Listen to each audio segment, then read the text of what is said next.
Bagi masyarakat Jawa, sawo becik sering diidentikan dengan singkatan sarwo becik atau serba baik. Diharapkan yang menanam dan yang mempunyai tanaman ini di rumahnya akan selalu mendapat kebaikan atau becik. Terima kasih sudah mampir di channel saya. Sebelum lanjut nonton video ini, lihat tombol subscribe kalian. Kalau masih merah, silakan tekan tombol subscribe-nya sekarang ya guys, karena subscribe itu gratis.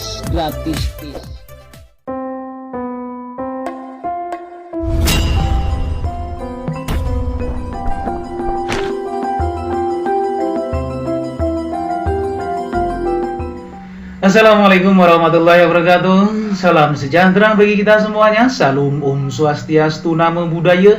Salam kebajikan, Sampurasun, Rahayu, Rahayu, Rahayu. Sahabat Edwa TV dan Gunawan yang dirahmati Allah Subhanahu wa Ta'ala, segala puji hanyalah bagi Allah Rabbi yang senantiasa melimpahkan ribuan nikmat kepada kita, yaitu nikmat yang paling penting adalah nikmat sehat, sehingga kita masih dapat ketemu lagi di channel ini. Semoga diberkahi Allah Subhanahu wa Ta'ala. Pada kesempatan kali ini saya akan berbagi tentang tanaman yang memiliki kesaktian atau kelebihan khusus. Mengenai tentang mitos, memang tak akan pernah ada ujungnya. Hal tersebut disebabkan karena kebanyakan orang yang berpendapat menyamakan antara kepercayaan terhadap ciptaan Allah atau makhluk, benda, tumbuhan dengan keimanan, keyakinan atau akidah kepada Allah Subhanahu wa Ta'ala. Padahal kita wajib mempercayai kebesaran Allah melalui ciptaannya. Sedangkan keyakinan dan keimanan kita hanyalah kepada Allah Subhanahu wa Ta'ala. Misalnya cerita tentang mitos daun kelor dan sawo kecik bagi masyarakat Jawa. Dua tumbuhan itu dipercaya memiliki kesaktian. Kelor dipercaya bisa menangkal santet, sementara sawo kecik dipercaya bisa membawa kewibawaan. Kedua tanaman tersebut adalah tanaman yang memiliki kelebihan tersendiri yang Allah ciptakan untuk dimanfaatkan oleh manusia. Manfaatkan kelebihannya bukan untuk disembah atau dimusyrikkan bagi orang yang memanfaat kelebihan tanaman ciptaan Allah tersebut. Berikut ini adalah 5 tanaman yang memiliki kesaktian atau kelebihan khusus. Untuk yang pertama adalah bunga wijaya kusuma. Bunga wijaya kusuma merupakan bunga misterius. Wijaya kusuma bagi kebanyakan masyarakat di wilayah Pulau Jawa. Bunga wijaya kusuma dipercaya merupakan bunga gaib yang berasal dari legenda mistis. Diceritakan bunga ini secara fisik memang ada, tetapi banyak orang yang mencari bunga wijaya kusuma yang asli berasal dari alam gaib. Bunga ini juga erat kaitannya dengan legenda seorang perempuan dari sebuah kerajaan yang lari mengasingkan diri ke pantai selatan. Sang putri lari karena tidak ingin dinikahkan. Pengasingan diri yang dilakukannya ini kemudian membuatnya melakukan tapa dan meminta ketentraman, kemudian menyeburkan diri ke laut. Menurut cerita, si putri ini mengandung di alam gaib dan anak yang dilahirkannya cacat. Sosok anak ini digambarkan sebagai bunga wijaya kusuma yang sewaktu-waktu berubah menjadi orang yang cacat. Hingga saat ini banyak orang yang mempercayai bahwa orang yang hilang atau tenggelam di pantai selatan karena banyak yang sembarangan tidak menghormati penguasa gaibnya. Sebenarnya ada syarat yang tidak banyak orang ketahui saat mandi di pantai daerah selatan seperti di pantai Nusa Wungu. Di sana ada tempat air tawar yang menjadi syarat sebelum mandi di pantai. Banyak orang yang hilang karena tidak melakukan syarat tersebut. Bunga wijaya kusuma konon juga dicari para paranormal sebagai ajimat. Bunga ini konon juga bisa digunakan untuk pengobatan, bahkan untuk menghidupkan orang mati. Bisa jadi mati pikirannya, mati akalnya, mati perasaannya ya. Diartikan secara luas ya teman-teman ya. Untuk yang kedua adalah bunga kemuning Jawa. Tumbuhan lain yang mengandung mitos adalah kemuning Jawa. Tanaman ini juga dipercaya bisa menolak kekuatan sihir atau ilmu hitam.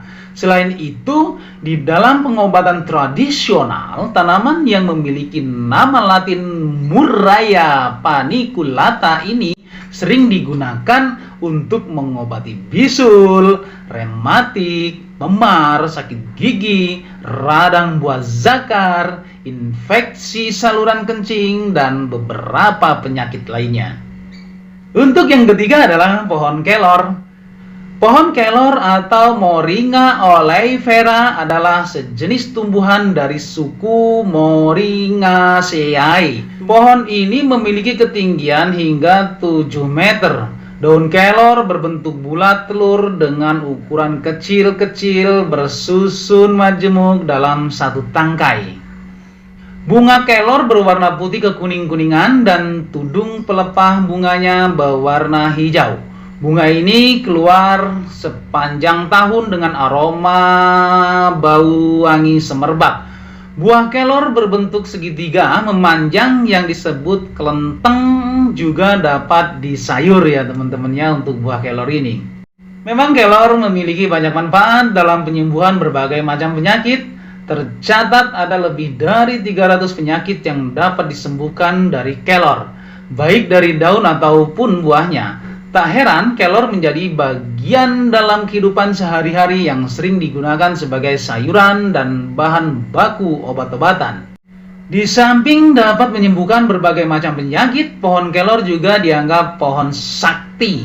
Hal inilah yang memunculkan kepercayaan bahwa daun kelor bisa mengalahkan kekuatan makhluk gaib. Pengaruh dari kepercayaan bahwa daun kelor bisa untuk mengalahkan makhluk halus telah mensugesti ke dalam benak masyarakat Nusantara ini.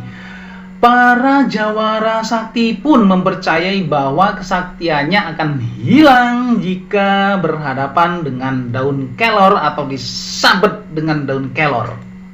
Dengan kepercayaannya akan kesaktian daun kelor, maka para jawara sakti itu sedikit saja mereka terkena sentuhan daun kelor, maka secara psikologis kekuatannya akan runtuh dan akhirnya memang fisiknya juga benar-benar ikut lemas dan ambruk. Kemudian yang keempat adalah pohon sawo kecik. Sawo kecik yang memiliki bahasa Latin Manicara cauchi sekarang memang langka. Salah satunya ada di halaman Kedaton Keraton Surakarta. Sawo kecik disebut juga sebagai sawo Jawa. Dalam bahasa Inggris disebut kakui dan manilkara. Di India disebut khirni, di Thailand disebut lamutsida atau tamutai. Pohon sawo kecik ini tingginya bisa mencapai 25 meter dan berdiameter pohon bisa mencapai 100 cm. Daun sawo kecik mengelompok pada bagian ujung batang. Di bawah permukaan daun berwarna keputihan atau keperak-perakan serta halus seperti beludru. Tangkai daun tidak menebal. Panjang kelopak daun kurang lebih 7 mm. Bagi masyarakat Jawa, sawo kecik sering diidentikan dengan singkatan sarwo becik atau serba baik. Diharapkan yang menanam dan yang mempunyai tanaman ini di rumahnya akan selalu mendapat kebaikan atau becik. Konon buah pohon ini sangat digemari oleh putri keraton karena buah sawo kecik merupakan pengharum alami bagi putri keraton. Bila memakan buah ini, keringat, nafas, juga air seninya menjadi harum. Efek dari sawo kecik ini. Untuk yang kelima adalah pohon bambu kuning. Pada tahun 1998 saat Presiden Soeharto digulingkan, muncul isu-isu tentang hal-hal gaib di kalangan masyarakat. Misalnya, kejatuhan penguasa Orde Baru itu dikait-kaitkan dengan murka Nyi Roro Kidul, penguasa pantai selatan. Bangsa lelembut diisukan akan bakal mengamuk karena Soeharto runtuh. Salah satu penangkal agar tidak ikut menjadi korban amukan lembut itu dengan membuat gelang atau kalung dari bambu kuning. Masih ingat gak teman-teman yang pernah mengalami? Konon bambu kuning juga dipercaya memiliki kemampuan mengusir aura negatif atau menolak balak, santet, dan melancarkan rezeki. Oke teman-teman semuanya, demikianlah 5 tanaman yang memiliki kesaktian atau kelebihan khusus. Kalian boleh percaya ataupun tidak, namun yang perlu diketahui bahwa kelebihan khusus terhadap tumbuhan itu memang ada. Wallahu alam bisawab. Terima kasih kalian sudah menyimak video ini sampai selesai. Semoga bermanfaat untuk kita semuanya, khususnya buat diri pribadi saya. Kebenaran datangnya hanya dari Allah Subhanahu wa Ta'ala, sedangkan kesalahan merupakan kehilafan diri pribadi saya. Untuk itu, mohon maaf atas segala kehilafan dan kesalahan. Jangan lupa sedekahkan, subscribe kalian, semoga menjadi ladang amal jariah buat kalian semuanya. Sampai ketemu lagi dengan saya Endang Gunawan di video saya selanjutnya. Wallahul muwaffiq ila aqwamit thoriq. Wassalamualaikum warahmatullahi wabarakatuh.